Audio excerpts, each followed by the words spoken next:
Organise करवाया, या annual function organise किया हो, या probably some other sort of event that you guys managed. अब एक बात बताओ, वो एनुअल फंक्शन बहुत बढ़िया से हो और वो स्कूल फेट में कोई दिक्कत ना आए, उसके लिए क्या तुम उसी मॉर्निंग उठे और उठ के स्कूल चले गए और सब काम हो गया? Of course your answer would be no, है ना, क्योंकि तुमने, if you are part of that organizing committee, नाम सुना होगा, तो तुमने 1-1.5 महीना पहले से सारी प्लानिंग, सारे छोटे छोटे काम बांटे होंगे, लोगों को अपना अपना काम दिया होगा, टू इंश्योर, बार बार प्रैक्टिस, बार बार चेक पॉइंट किए होंगे, टू इंश्योर कि उस दिन on the day the event that has been planned turns out to be a success. Correct? Am I correct? तो जब एक छोटे से इवेंट के लिए हम इतनी प्लानिंग करते हैं, तो एक जो बड़ा सा इवेंट है जिसे हम बिजनेस चलाना बोलते हैं, उसमें ऐसा कैसे हो सकता है कि आप ऑर्गेनाइजिंग ना करें? Welcome everyone, you are watching EcoWorld digital classes. This is business studies series for standard 12, and with today's video we are going to begin the chapter number 5 of book number 1, which is organizing. अब organising exactly वही है जो मैंने अभी कहा। Organising का मतलब है अपने रिसोर्सेस को, अपने चीजों को प्लान के हिसाब से करना, उन्हें सेग्रीगेट करना, ताकि जो आपका गोल है, जो आप अचीव करना चाहते हैं, वो आप आसानी से अचीव कर सके। Okay, let me first take that example again, और उस एग्जाम्पल के थ्रू मैं इस डेफिनेशन को समझाऊंगी। ठीक है, शुरू करते हैं। तो तुम्हारा स्कूल में एनुअल फंक्शन है और तुम ऑर्गेनाइजिंग कमेटी में हो। गुड। नाउ तुम्हारा सबसे पहला काम क्या होगा? What will you do? सबसे पहले क्या करोगे? अगर तुम्हें बिल्कुल नहीं पता तो तुम लिस्ट बनाओगे सारी चीजों की, सारी एक्टिविटीज की जो तुम्हें करनी है। क्या क्या करना पड़ सकता है एनुअल डे में? कोई बंदा ड्रेसेस कोऑर्डिनेट करेगा, कोई बंदा पहले तो सोचेंगे क्या क्या आइटम प्रेजेंट करेंगे। अच्छा, आइटम प्रेजेंट करेंगे, फिर कितने लोगों को रखेंगे, कौन सी क्लास कौन सा आइटम प्रेजेंट करेगी, कौन सी टीचर कौन से आइटम को सुपरवाइज करेगी, कौन सा बच्चा उन्हें हेल्प करेगा। एक तो ये, फिर तुम फिगर आउट करोगे कौन सी ड्रेसेस चाहिए होंगी, तो ड्रेसेस ढूंढने की एक एक्टिविटी। फिर कोई स्टेज डेकोरेशन कौन करेगा, स्टेज का बैकग्राउंड कौन देखेगा, फिर उसकी एक्टिविटी। उसके बाद चेयर की अरेंजमेंट, खाने पीने की अरेंजमेंट, ये सब कौन करेगा, तो उसको लिख दिया। फिर तुम्हें लगेगा कि यार कोई जो डिग्नेटरीज हैं, जो चीफ गेस्ट है, उसको लेकर भी आएगा, छोड़कर भी आएगा, तो उसकी एक टीम। उसके बाद कोई ग्रीट करेगा, उसकी एक टीम। फिर कोई होस्ट करेगा, कोई माइक पे अच्छा अच्छा बोलेगा, उसकी एक team. You get my point? तो अगर आप ऑर्गेनाइजिंग कर रहे हैं, आप सबसे पहले क्या करेंगे? You will list out all the activities, फिर उन्हें तुम अलग अलग टीम्स में या अलग अलग डिपार्टमेंट्स में बांटोगे। तुम कहोगे एक स्टेज मैनेजमेंट की टीम, एक फंक्शन देखने की टीम, एक जो खाना पीना चेयर अरेंजमेंट इसकी टीम, एक स्टूडेंट कोऑर्डिनेटर टीम जो ये देखेगी कि सारी चीजें ठीक हो रही है कि नहीं, एक होस्टिंग टीम। ऐसे कर करके तुम अलग अलग टीम सेट करोगे। ठीक है, काम यही नहीं खत्म होगा, क्योंकि अब तुम क्या करोगे? तुमने टीम बना दी, फिर कौन देख रहा है कि वो काम हो रहा है कि नहीं हो रहा? तो कोई ना कोई तो होना चाहिए ना जो उसको चेक करे, कोऑर्डिनेट करे। तो स्कूलों में कोऑर्डिनेटर्स होते हैं।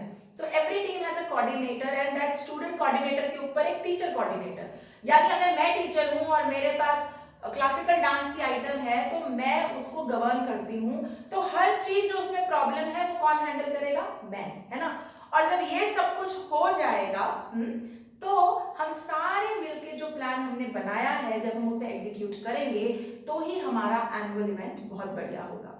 ठीक ऐसे ही ऑर्गेनाइजेशंस में ऑर्गेनाइजिंग होती है, यानी काम को छोटी छोटी जॉब्स में डिवाइड किया जाता है, उन जॉब्स को सही बंदों को दिया जाता है ताकि वो काम कर सके, और काम करने और करवाने वालों के बीच में, the subordinate and the boss, उनके बीच में बड़ी क्लियर वर्किंग रिलेशनशिप एस्टैब्लिश की जाती है। इस पूरे प्रोसेस को कहते हैं organizing. The entire process is known as organizing. Now look at the definition. It's a process that initiates implementation of plans. तुम्हें याद होगा पिछला चैप्टर वाज प्लानिंग। हमने कहा था कि प्लानिंग बेस है, प्लानिंग लेकिन दिमाग में हो रही है, उसे करना पड़ता है if you want to be successful, right. Organizing वो पहला कदम है जिससे प्लान को एग्जीक्यूट करने की शुरुआत होती है। तो it initiates implementation of plan, मतलब इससे प्लान की इंप्लीमेंटेशन शुरू होगी by clarifying jobs. Point number 1, आप जॉब क्लैरिफाई कर रहे हैं, क्या करना है ये समझ रहे हैं। एंड वर्किंग रिलेशन, मतलब आप काम कर रहे हैं, आपका बॉस कौन है, आपका जूनियर कौन है, आपने किसको अपना काम करके दिखाना है, वो भी। एंड डिप्लॉइंग रिसोर्सेज, भाई तुम काम कर रहे हो, तुम्हें बैठने के लिए जगह चाहिए, मान लो तुम स्टेज डेवलपमेंट टीम में हो, तो स्टेज डेवलपमेंट के लिए कर्टन बनाने हैं, बैकग्राउंड बनाना है, मटेरियल चाहिए, तो रिसोर्सेज इकट्ठे करने पड़ेंगे। ऐसे ही बिजनेस में तुम्हें बैठने की जगह चाहिए, लैपटॉप चाहिए, इंटरनेट चाहिए, कुछ और चीजें भी चाहिए हो सकती हैं। यानी रिसोर्सेज को ऑर्गेनाइज करना किस लिए, ये सब कुछ क्यों, फॉर अटेनमेंट ऑफ गोल्स। तो ऑर्गेनाइजिंग क्या है, ये वो प्रोसेस है जिससे planning, implementation of plan initiate होता है, शुरुआत होती है। और इसमें क्या क्या है, जॉब्स क्लैरिफाई करना, कौन क्या करेगा, फिर वर्किंग रिलेशन सेट करना, मतलब कौन किसको रिपोर्ट करेगा, अपना काम किसको दिखाएगा, कौन किसका बॉस, कौन किसका जूनियर, और इसके अलावा रिसोर्सेज ऑर्गेनाइज करना, यानी आपको जो भी चीजें चाहिए अपना काम अच्छे से करने के लिए, उन सबको तुम्हें लाके देना। दिस एंटायर प्रोसेस क्यों होती है, for attainment of goals, and that is known as organizing. बात क्लियर। अब इसमें एक छोटे से एग्जांपल से समझो। तुम एक बहुत इंपॉर्टेंट इवेंट में जाना है, you want to find a really nice dress for yourself, but तुम्हारी अलमारी कभी भी ऑर्गेनाइज नहीं होती, कुछ कहीं पड़ा है, कुछ कहीं पड़ा है, सब ऊबड़ खाबड़ मिलेगा कुछ टाइम से, तो क्या इफेक्टिवली काम कर पाओगे, नहीं। सेम तरीके से अगर ऑर्गेनाइजेशन में तुम पहले दिन जाओ, तुम्हें नहीं पता कहाँ बैठना है, तुम्हें नहीं पता तुम्हें क्या करना है, तुम्हें नहीं पता कि अगर तुम्हें प्रॉब्लम आती है, तुम्हें काम नहीं हो रहा है, तो तुम्हारा बॉस कौन है, तुम्हें किसके पास जाना है, और सबसे बड़ी बात है तुमने ऐसे एक महीना निकाल दिया। You might not be able to relate to it, but I know it, अगर कोई बंदा ऐसे वर्किंग एनवायरमेंट में जाएगा तो वो नौकरी छोड़ के भाग जाएगा, क्योंकि उसे कंफ्यूजन होगा बहुत ज्यादा। Similarly, in your schools, if you go to a class, imagine a scenario. You go to a class, there's no teacher. You don't know what has to be done. नया नया सब्जेक्ट है, कुछ पल्ले नहीं पड़ रहा है, सब सर के ऊपर से जा रहा है। भाई क्या होगा तुम्हारा, तुम्हारी मजबूरी है 12वीं में बैठे रहना, इसलिए तुम बैठे रहोगे। अगर तुम्हारे पास ऑप्शन होता छोड़ने का तो छोड़ देते। So this is why organizing is very important for every business. Every organization needs to organize and create a structure. ठीक है, यहाँ तक क्लियर है? ओके। अब बात करते हैं कि मैम आपने तो बता दिया ऑर्गेनाइजिंग क्या है, करते कैसे हैं, how do we start it, कहां से शुरुआत करें। तो चलो शुरुआत करते हैं पहले नंबर स्टेप से। Going back to our example, आपको स्कूल एक्टिविटी प्लान करनी है, तो आप सबसे पहले क्या करेंगे, लिस्ट ऑफ एक्टिविटीज लिखेंगे, जितना काम है ना वो सारा लिख डालेंगे। और ठीक ऐसे ही जब नया नया बिजनेस शुरू होता है और ऑर्गेनाइजिंग करनी होती है, तो सबसे पहले क्या करते हैं, सारी लिस्ट ऑफ एक्टिविटीज लिख डालते हैं। मान लो मैंने बिजनेस शुरू करना है, and what I do is I list out everything. मैं कहती हूँ चलो मुझे मेरे काम में मुझे एक बंदा चाहिए जो मेरी प्रिंटिंग वगैरह सब हैंडल कर ले, प्रिंटिंग एडमिनिस्ट्रेशन का काम, तो एक तो ये काम। देन आई नीड समबडी जो मेरा डिजिटल सेटअप क्रिएट कर दे, मेरे यूट्यूब चैनल को संभाल ले, उसकी मार्केटिंग कर दे, उसको उसके थंबनेल्स बना दे। Okay, I need somebody like that. Third, I need somebody जो मेरी लाइटिंग वाइटिंग देख ले, सेटअप अच्छे से कर दे। Okay, I also need somebody जो मेरे अकाउंट्स हैंडल करे, ताकि मुझे ना घुसना पड़े कि यार किसने पैसे दिए किसने नहीं दिए। All of that I want somebody to manage my taxation also, है ना। और पढ़ा तो मैं रही हूँ, अगर मुझे अपना काम बढ़ाना है तो maybe I can look at hiring other teachers as well if I want to increase my business। ठीक है, यहां तक क्लियर है। तो मैंने क्या करा, स्टेप नंबर 1 में मैंने सारी एक्टिविटीज लिस्ट आउट कर दी। एग्जैक्टली हर बिजनेस यही करता है, they identify all of the work which has to be done, और उसको डिवीजन करता है। डिवीजन मतलब अकाउंट्स और टैक्सेशन वाला बंदा अलग होगा, एडमिन वाला बंदा अलग होगा, जो प्रिंटिंग कर रहा है एडमिन दिख रहा है वो अलग है, जो लाइटिंग देख रहा है वो बंदा अलग है, जो डिजिटल मार्केटिंग यानी मेरी ऑनलाइन प्रेजेंस को संभाल रहा है वो बंदा अलग है। ये मैं कर लूंगी फर्स्ट स्टेप में। ठीक है, सेकेंड स्टेप, जब आपने ये कर लिया, डिपार्टमेंटलाइजेशन। डिपार्टमेंटलाइजेशन वर्ड आ रहा है डिपार्टमेंट से, और डिपार्टमेंट क्या होता है, एक ही जैसी जॉब्स का एक डिपार्टमेंट।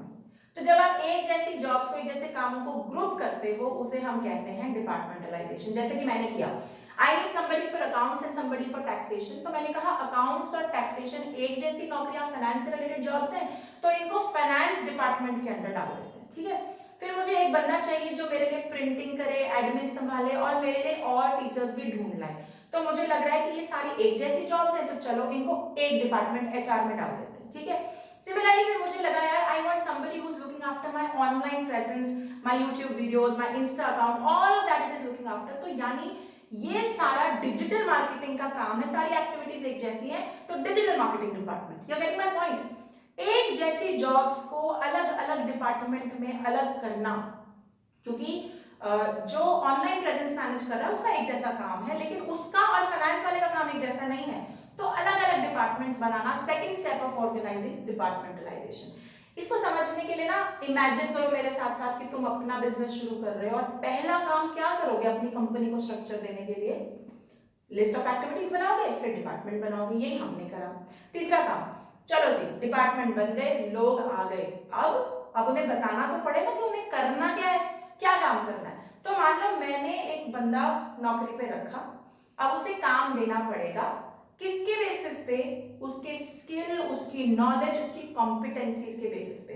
तो I know if I want a person who is going to handle my taxation, he should be somebody जिसको टैक्स की नॉलेज हो, यानी प्रेफरेबली वो बीकॉम का बंदा हो, सीए कर रखी हो, कुछ तो आता हो, प्रैक्टिकल नॉलेज हो, कहीं जगह नौकरी कर रखी हो।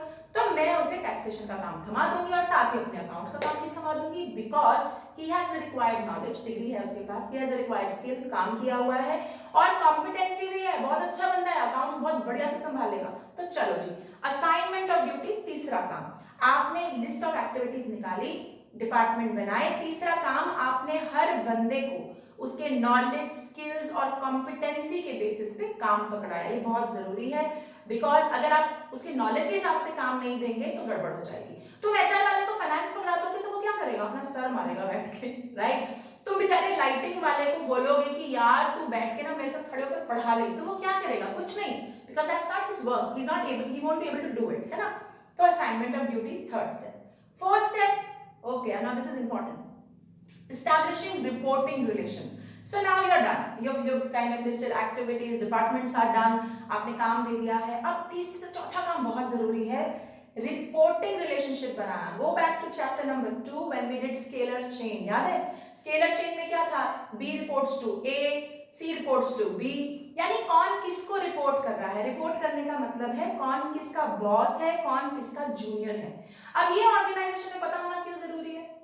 सीधी सी बात है, तुम्हारे स्कूल में वाइस प्रिंसिपल के ऊपर प्रिंसिपल, उससे नीचे टीचर्स, और तुम बच्चे सबसे नीचे काहे को होते हो? अगर तुम्हें कोई प्रॉब्लम है, क्या तुम पहले ही दिन डायरेक्टर के पास जाओगे? No. If you are not doing your homework, will you just, अगर तुम होमवर्क नहीं कर रहे हो या तुम पढ़ नहीं रहे हैं, there is nobody to check on you.